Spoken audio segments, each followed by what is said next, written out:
Hello everyone, Brian aka PP Bum Bum in here, and today I wanted to talk to you guys about healing meters and why I think there's an issue with people taking too much stock into HPS and where people land on HPS meters. So first of all, in the background, I have my Mythic Sludge Fist kill here. I'm gonna play it just to give you guys something to look at during the video, but also further on, I'm gonna use it to kind of illustrate the point I'm trying to make. So basically, who am I? Why should you listen to me? You probably shouldn't, but I'm just a dude who loves to talk about World of Warcraft. Um, but I'm a Mythic WoW Raider. I've been playing WoW all my life, 15 years since Classic. And I've always been a healer. I mean, I used to hardcore raid back in BC for Black Temple, pseudo during Wrath of the Lich King. But I really got back into hardcore raiding during BFA, and I'm currently in a CE guild, during Nyalotha, whatever, however you want to pronounce it. I got Cutting Edge. And right now my guild is we just killed yesterday Mythic Sludge Fist. So not the best in the world. We're not getting like top 100 or anything. But, Mythic killing Sludge Fist Mythic is like a little up there. So like I have some thoughts about, healing and healing meters and stuff like that. So I have a little credential, maybe not the best, but I just love talking about World of Warcraft, thing I'm passionate about. So I wanted to go into my thoughts on healing meters. If you guys have any comments about it, I love to discuss. So leave a comment down below, or you can catch my Twitch stream. I usually stream Mythic WoW raids Tuesday, Wednesday around 7:30 p.m. Eastern. I also stream other games other days. I stream every day of the week, so variety games. Twitch.tv/ppbumbleman. Okay, that's it for the plug. Let's get into the meat of the video. So basically, I've been healing all my life. It's been my main role. And I've noticed that a lot of the times, the first thing people take stock in for healers is their healing meters. How good is their HPS? I mean, obviously, you have to look at things like mechanics, but it's a thing people do, right? And it's kind of like a carryover, I feel, from like DPS players a little bit, right? Where as long as somebody isn't dying on the fight as a DPS, they should be doing high damage. Now, there's also caveats with DPS, but I want to talk about the healing caveat, right? No, I want to make a little, just I guess like a caveat in the beginning, saying that I'm not saying healing meters are irrelevant, right? Especially when you start learning how to play a healer for the first time, healing meters can be used to kind of like check yourself to see how well you're doing, right? If you don't know how to play a healer, as long as you're not running out of mana during a fight, you can kind of see, all right, am I healing better than I was last time? Am I more mana efficient? Am I making sure all my riptides are on cooldown if I'm a shaman, right? If I'm making sure that I have full glimmers on the party and my holy shock isn't being wasted, like I'm not using it on cooldown, stuff like that. It's not irrelevant, right?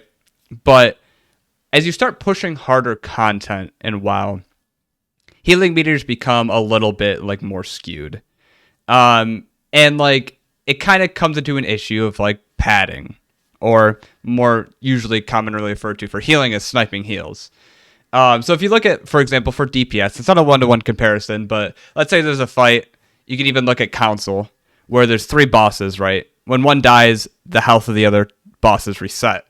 So even though there's 3 targets, you want to go like usually single target. If you have somebody that's full AoE spec, they're trying to hit every single boss at the same time, their single target damage sucks. That might be high on the meters. However, their effective damage isn't that great. It's the same concept for healing, not one-to-one, but it's still there.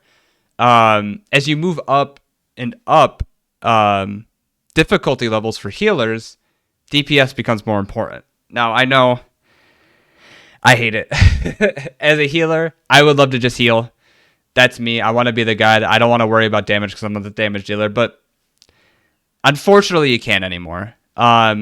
You can get away with it at lower ranks, like LFR, normal. It doesn't really matter. But like high Mythic Plus, Mythic raids, and even heroic raids, stuff like that, it becomes more and more important for healers to do damage. And at the same time, too, it helps out your raid a ton. Sludge Fist, great example of this, which is why I have it on the background. But there's other fights like Dark Vein is a great example, especially on Mythic if you're trying to skip, you're trying to push to 75% before the first ads come out.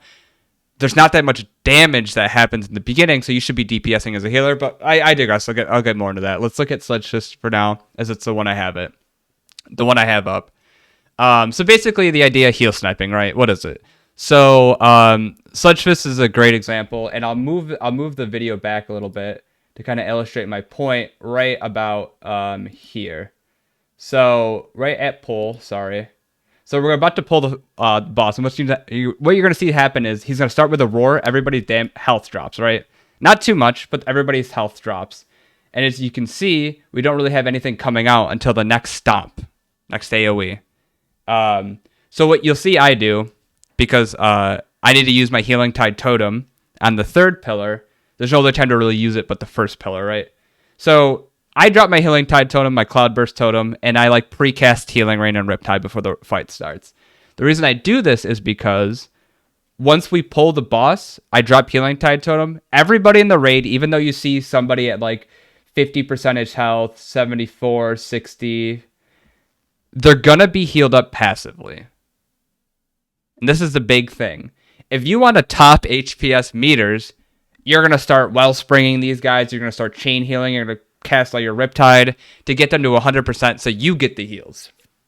But everybody in this raid is going to be passively healed up besides maybe the tank. Maybe you want to make sure Earth Shield's on them regardless. But you'll see what I do instead of start spamming heals is, one, knowing the fight damage patterns, right, is that I'm going to start DPSing the boss. The first thing I'm going to do after I'm going to put Flame Shock up, and I'm going to start Lava Bursting the boss. I'm just going to keep letting this play.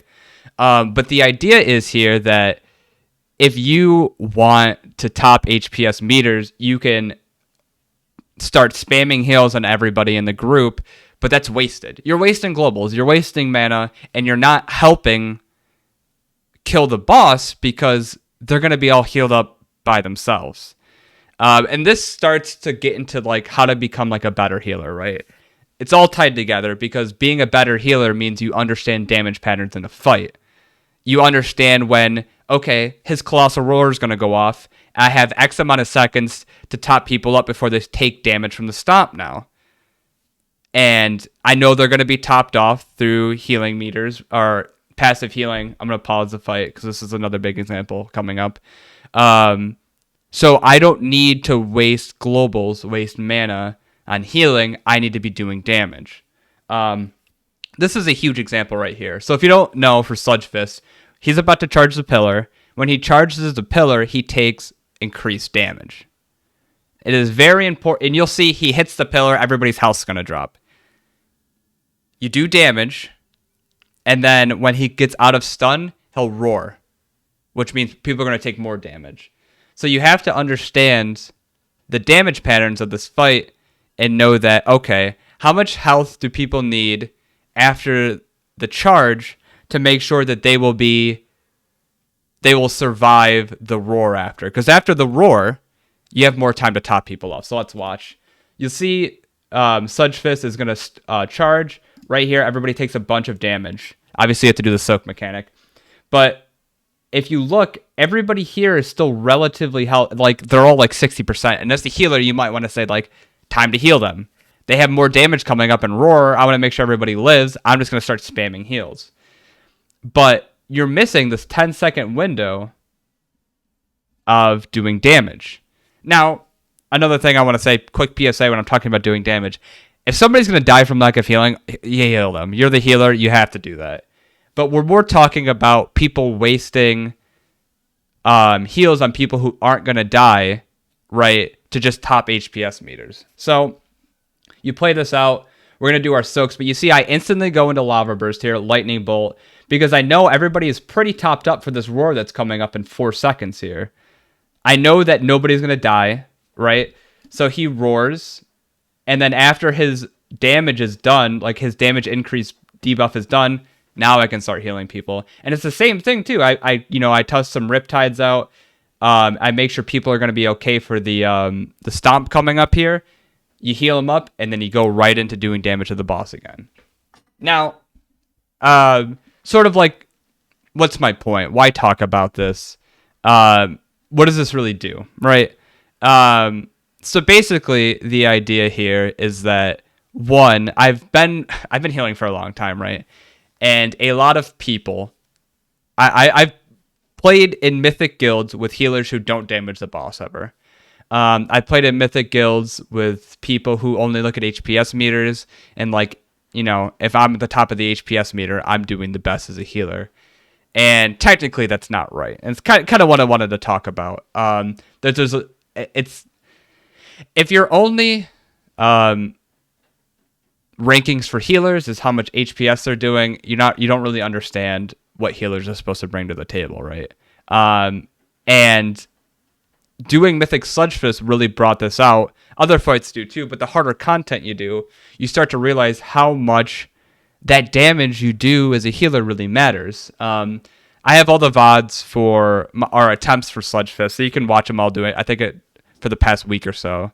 But you can really see how when our healers started to understand the damage patterns of the fight better, you could see that we were pushing the boss so much faster, right? You could see how much our damage really mattered. I think I did close to 1k at the end of the boss fight, which is an immaculate, but it was like an 82% parse. Parse is being too much. I don't want to get too into it. Whatever. But basically what I'm saying is there's a lot of breakpoints in these fights. There's a lot of portions of you need to get to a boss by a certain percent. Like I said, Dark Vein, I forgot her name. The girl with the 4 chambers.